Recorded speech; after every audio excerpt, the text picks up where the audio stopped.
What if I told you that the worst part of working the night shift isn't the loneliness ... It's discovering you're not actually alone. It's happened to me 3 years ago and I still can't sleep with the lights off. Sometimes the universe sends us warnings in the most terrifying ways possible. The question is, are we brave enough to listen? I was 23, broke and desperate for work, when I landed a security job at an old office complex downtown. The pay was decent, the hours were quiet, and honestly, I thought I'd hit the jackpot. My job was simple. Walk the floors every 2 hours, check the doors, make sure nothing was out of place. Easy money, right? The first few weeks were normal. Just me, my flashlight, and the hum of old air conditioning. But then I started noticing things. Elevators moving between floors with no one calling them. Computers turning on by themselves. Coffee still warm in mugs that should have been empty for hours. Then came the night that changed everything. I was doing my 2 a.m. rounds when I heard typing coming from the 3rd floor. Rapid, urgent typing. I climbed the stairs, heart pounding, and followed the sound to cubicle 3B.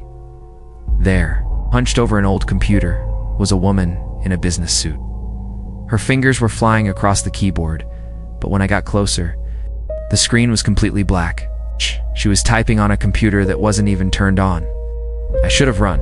Every instinct screamed at me to get out, but something about her seemed ... desperate, frantic, like she was trying to finish something incredibly important. When she finally looked up at me, her eyes were filled with tears. She mouthed 3 words that I'll never forget. Save them all. Then she vanished. I spent the rest of my shift researching the building's history. What I found made my blood run cold. Sarah Chen, 34 years old, worked in cubicle 3B for 6 years. She'd been staying late every night for months, trying to expose financial fraud in her company. The stress was killing her. 3 years ago, she had a heart attack at her desk. Died alone at 2:17 a.m., still trying to save her co-workers' pension funds from being stolen. But here's the thing that terrified me most. According to the records, she'd been trying to send one final email when she died. An email that would expose everything. An email that never got sent. The next few nights, Sarah appeared again. Always typing, always desperate, always trying to finish what she'd started. I realized she wasn't haunting the building... She was trapped by her unfinished mission. I started researching the fraud she'd discovered. Fake invoices, missing funds, forged signatures, millions of dollars stolen from hardworking people's retirement savings.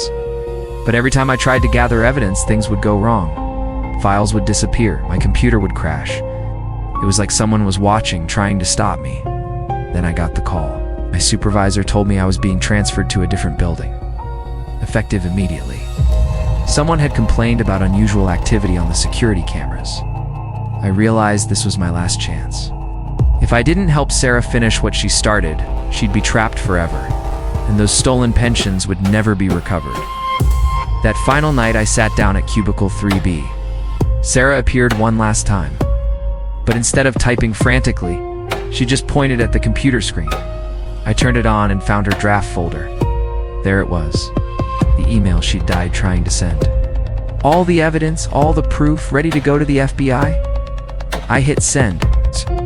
The moment that email went through, I felt this incredible warmth fill the room. Sarah smiled at me the first time I had seen her look peaceful, and whispered thank you before fading away forever. 6 months later, the FBI investigation led to arrests, convictions, and full restitution for the pension fund. Hundreds of families got their retirement savings back. I quit that job, but I learned something that changed my life forever. Sometimes the dead aren't trying to scare us. Sometimes they're asking for our help to finish what they couldn't. Sarah taught me that some missions are bigger than life itself. Sometimes, being brave enough to listen to the impossible can change everything. You ever felt like someone was trying to tell you something important? Share your story in the comments. I read every single one. And if you believe that some stories need to be told, no matter how impossible they seem, hit that subscribe button.